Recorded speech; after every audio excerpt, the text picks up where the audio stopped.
ver que realmente, tipo assim, não tinha jeito mais, estava me sentindo muito mal, porque era uma queda, tipo, era uma perda mesmo, assim, sabe, parecia um luto meu cabelo era tudo pra mim, então eu perder ele pra mim foi muito sofrido, assim, 2 meses eu não consegui raciocinar, porque a dor pra mim veio depois, mas assim, eu sinto que lá eu senti um processo de luto mesmo, assim, sabe, por estar perdendo a essência que eu tinha. Minhas unhas ficarem feias, né? Aparecer marcas de vermelhidão na pele, aquela descamação, e isso me incomodava muito, era muito ruim, porque as pessoas me olhavam de um jeito diferente, era esquisito. Quando aparecia essas lesões, quando eu estava no estado crítico mesmo, de crise, apareciam alguns machucados, as pessoas me perguntavam e as pessoas acho que ficavam meio com nojo, assim.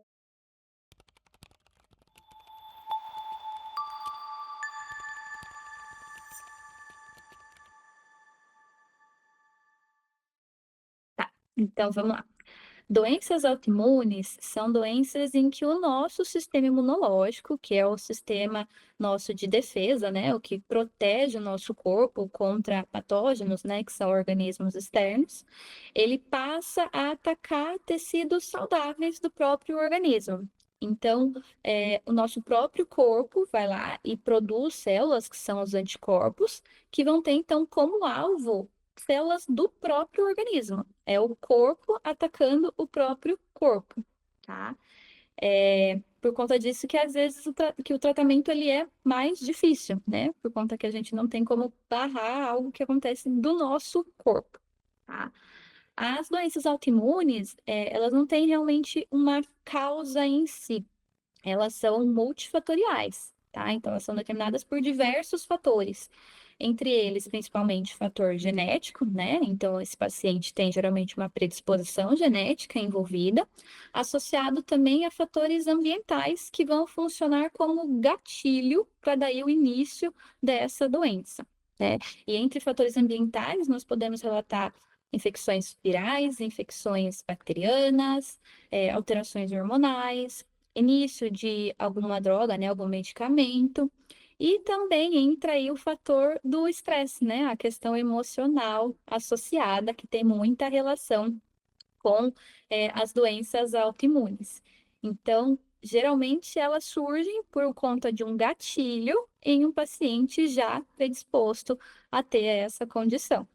Bom, minha história com alopecia começou muito cedo, começou entre os 10 para 11 anos de idade, só que no comecinho eu não sabia nem o que que era alopecia e nem o que poderia causar queda de cabelo, porque era uma coisa que tanto eu quanto a minha mãe também eram leigas nesse assunto de queda de cabelo, então a gente pensava que era falta de vitamina ou algo do tipo, mas nunca alopecia, porque era um assunto que anos e anos atrás não era falado. Eu fui ter o primeiro diagnóstico muito tempo depois, mas no comecinho eu fui na UPA, no postinho pertinho de casa, em Carapicuíba mesmo. E nesse meio tempo ela passou uma pomada pra mim, porque ela falou que era fungo. Então nesse meio tempo meu cabelo caiu muito, foi aonde já foi o comecinho da pandemia, onde 1000 vezes pior meu cabelo caiu. E foi onde uma amiga minha indicou uma médica que ela fazia consulta tanto em Osasco, tanto em Alphaville, e ela poderia me ajudar com esse caso. Então eu passei com ela, fiz uma sequência de exames, foi aí que eu descobri um pouquinho mais de alopecia, só que um pouquinho antes já tinha descoberto, assim, essa doença, mas por pesquisa na internet mesmo, assim, sabe, ver casos. Nesse meio tempo já era 2020, 2021, então, tipo, era uma coisa que já era mais falada e tudo mais. Então eu comecei a passar com ela, fiz os exames, ela falou que eu tinha alopecia areata parcial, aonde ela nunca me falou que eu poderia ser a universal, ela sempre falou que seria uma coisa parcial, que eu era muito nova, então como meu cabelo era mais seco, ela passou vários remédios pra mim. Só que aí passou a pandemia, meu cabelo nasceu, voltou tudo ao normal. Quando foi 2023, meu cabelo voltou a cair de novo. Só que dessa vez com uma queda mais excessiva. Comecei a tomar várias medicações, comecei a controlar. Só que eu percebi que estava cada vez mais as quedas, sabe? Tipo, caindo muito, muito, muito. Vi várias placas, porque queda de cabelo, quando é alopecia, se chamou de placa capilar. Então eu comecei a criar várias placas no couro cabeludo, de cabelo que nunca tinha caído, começou a cair. Então, tipo assim, nascia e caía, nascia e caía. Foi um processo assim, tipo, de ir e voltar. Até então. Até que o finalzinho de 2023, meu cabelo começou a cair muito, muito, muito mais, assim, tipo, muito excessivo mesmo, ao ponto de eu, tipo, acordar com o meu cabelo no travesseiro. Então eu passei 2 meses até ter a perda total de cabelo e até ela olhar na minha cara e falar que eu tinha alopecia universal naquele momento, que meu cabelo não ia mais nascer. Alopecia, na verdade, é um termo geral que nós utilizamos para designar, para nomear uma perda de pelos, uma perda de cabelos, tá? Então, ela acaba sendo um termo mais genérico. E aí, nós temos as doenças que cursam com as alopécias, que aí são diversas também, tá? Nós podemos ter a alopecia androgenética, que é a famosa calvície, né? Como o próprio nome diz, está associada a fatores genéticos e fatores hormonais também associados. Nós podemos ter a alopecia areata, que é, sim, daí uma doença autoimune, o próprio corpo vendo como alvo o folículo piloso e atacando esse folículo, fazendo esse pelo cair, tá? E aí nós temos também as alopécias cicatriciais, onde ocorre uma inflamação tão intensa que acaba gerando um tecido de fibrose, de cicatriz nesse couro cabeludo e gera uma destruição total desse folículo, fazendo então com que não ocorra mais a repilação. Esse pelo não vai voltar a nascer. Esse paciente vai ficar sempre com essa área de falha, né? E quando nós falamos então das alopécias cicatriciais, a gente vai abrir um outro leque de possíveis diagnósticos também, líquen plano pilar, alopécia frontal fibrosante, alopécia central centrífuga, entre outros. Questão, tipo, de perder o cabelo e ter autoestima, assim, é uma palavra muito forte, autoestima. Eu falo que eu me considero bonita. Agora, tipo, eu tá 100% assim, feliz com o meu corpo, com perca de cabelo, não, porque até porque quando eu tomei corticóide eu engordei bastante. Então, tipo assim, agora que meu corpo tá voltando, entre aspas, mas eu descontei bastante com a comida também, depois que eu perdi o cabelo. Então, eu acabei engordando, assim, 9 quilos, do nada.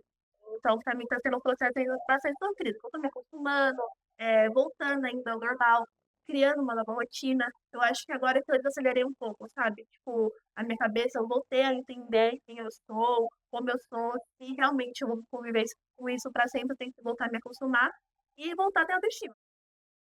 A autoestima é extremamente fundamental para a vida do ser humano, porque é a autoestima que vai te capacitar a ter bons relacionamentos saudáveis, socialmente falando, né?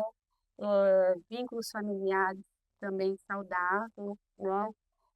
A autoestima vai te proporcionar a você conseguir desenvolver o autocuidado, o cuidado de si mesmo. Então, é aquela pessoa que gosta de se vestir, que faz as atividades de vida diária adequadamente, ou seja, vai ao banheiro, toma banho, escova os dentes. Então, tudo isso faz parte da autoestima, né? Aquela pessoa que ela se sente, assim, capaz de trocar, de ter uma troca social com as com as outras pessoas. Em questão de relacionamento, no começo, assim, eu não sofria nada com ele, a gente era super tranquilo, ele sabia que eu tinha, nunca escondi dele. Só que quando eu fui perder o cabelo, 2023, finalzinho do ano, eu comecei a ficar muito estressada, assim, irritada, eu não queria sair para lugar nenhum, então ele se irritava um pouco comigo, porque até ele entender também o processo e ver que realmente, tipo assim, não tinha jeito mais, estava me sentindo muito mal, porque era uma queda, tipo, era uma perda mesmo, assim, sabe? Parecia um luto meu cabelo era tudo pra mim. Então, eu perder ele pra mim foi muito sofrido. Assim, 2 meses eu não consegui raciocinar, porque a dor pra mim veio depois, mas assim, eu sinto que lá eu senti um processo de luto mesmo, assim, sabe? Por estar perdendo a essência que eu tinha por conta do cabelo, porque era uma coisa de aparência, sabe? Era eu. E eu perder o cabelo, eu não me sinto mais a mesma. E realmente não é mais a mesma pessoa. Então, o relacionamento foi um pouco complicado, porque tinham brigas até um tempo atrás, era discussões uma atrás da outra, porque eu não queria ir pra tal lugar por conta da alopecia, mesmo estando de leite. Às vezes, tipo assim, eu sentia que eu falava, meu, você tá comigo por dó, sabe? Eu, tipo, tinha isso na minha cabeça. Tipo, falar assim, você não quer ter outra pessoa? Tipo, tem tanta menina por aí que tem cabelo, que você quer ficar comigo, sabe? Tipo, eu coloquei muito isso na minha cabeça, porque comecei a ficar um pouco dependente, assim, sabe, do relacionamento, porque eu sentia que uma hora ou outra ia ser largada. Até eu começar não, até eu confiar nele, demorou um pouco, porque eu não estava com confiança em si mesmo. Então, quando a gente não tem confiança em si mesmo, a gente não confia em ninguém.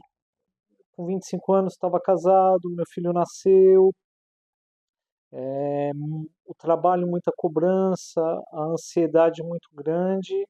Começou a acontecer a mesma coisa que acontecia com meu irmão. Minhas unhas ficarem feias, né?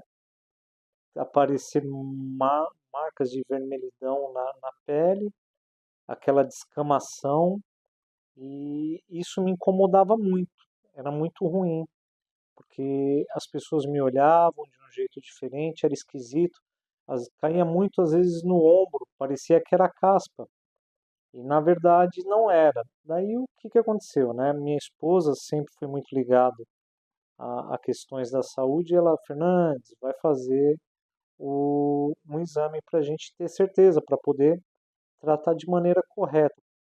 Eu fui até o médico, fiz o procedimento e foi constatado que realmente era psoríase. A psoríase, ela é uma doença crônica, inflamatória, imunomediada, que é o termo que a gente usa, da pele, né? Não contagiosa, que ela vai ser caracterizada por uma proliferação acentuada dessas células da pele, né? Essas células da pele, elas vão crescendo, né? Se proliferando de uma maneira muito rápida, por isso que vai gerando a descamação, tá? É, ela tem uma diferencinha com as doenças autoimunes clássicas entre si, como a alopecia areata, né? Ela é esse termo que a gente usa de imunomediada. O que que significa isso? Na verdade, não ocorre a formação de anticorpos específicos em si. O que vai ocorrer é que as células específicas da pele, que a gente chama de células dendríticas, que aí vão levar à formação de linfócitos e de citocinas inflamatórias, que são substâncias inflamatórias, que vão desencadear daí essa cascata de inflamação que acaba gerando daí a psoríase.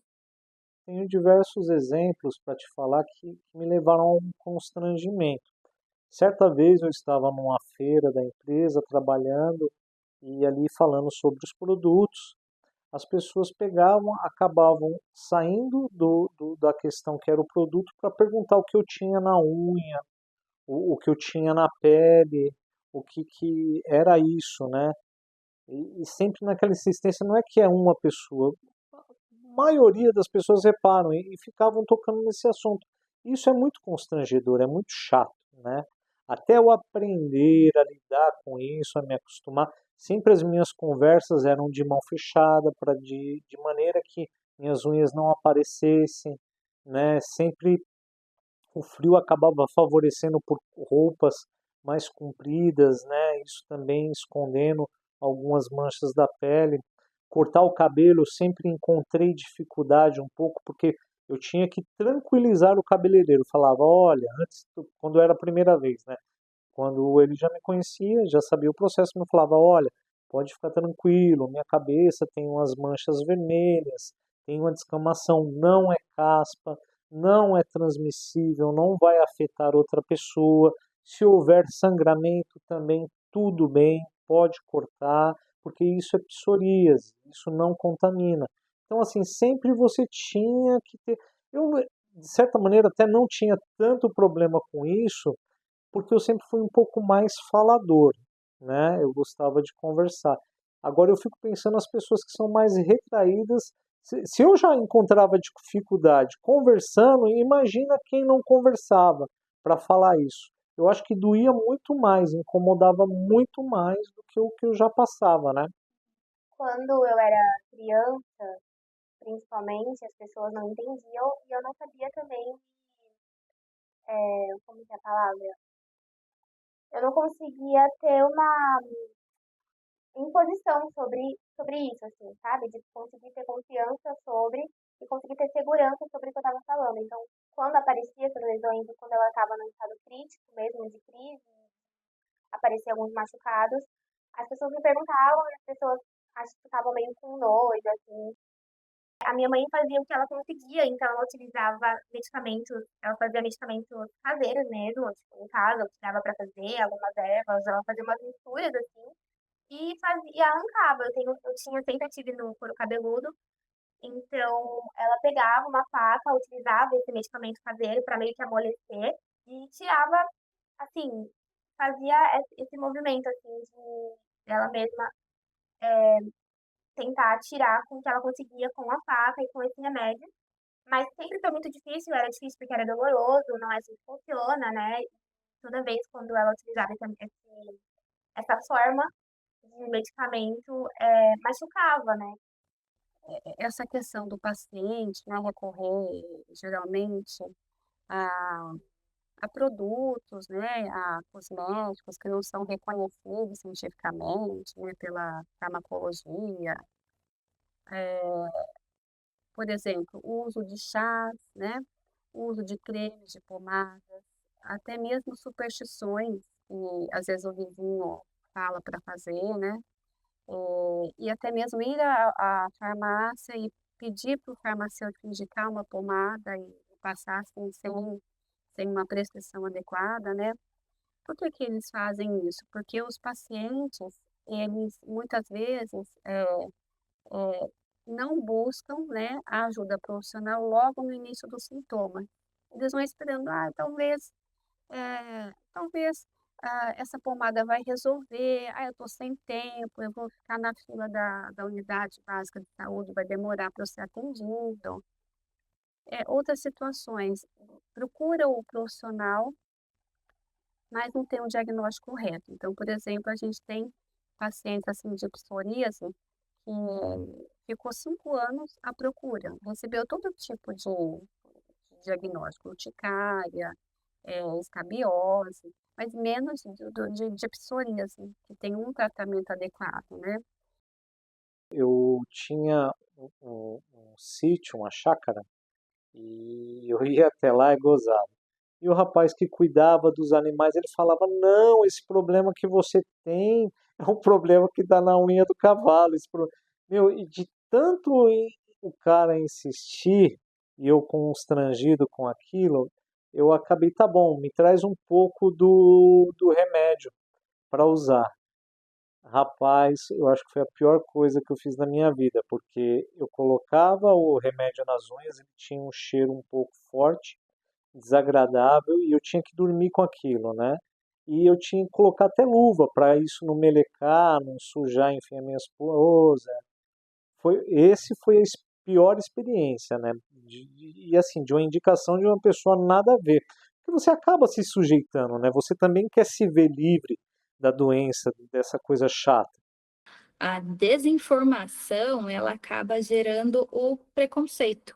Então, é frequente as pessoas pensarem que a psoríase, por exemplo, é contagiosa, que passa para outra pessoa, ou que a psoríase está descamando por falta de higiene, ou a própria alopecia areata também, que o cabelo está caindo porque não lava direito, porque não tem higiene adequada, ou porque é frescura, já que tem esse componente emocional associado, então, é psicológico, por que que está tendo isso?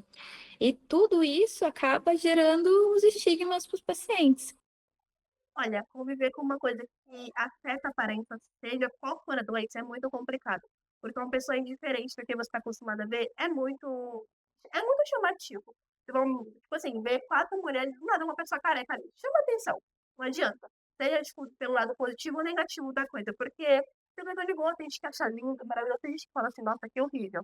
Então, eu imagino que tem uma doença autoimune de pele, por exemplo, sofre bastante também, sabe? Quem tem outro tipo de doença autoimune também, que mexa muito com o rosto, com o braço, com a perna, que seja uma coisa aparente, chama atenção.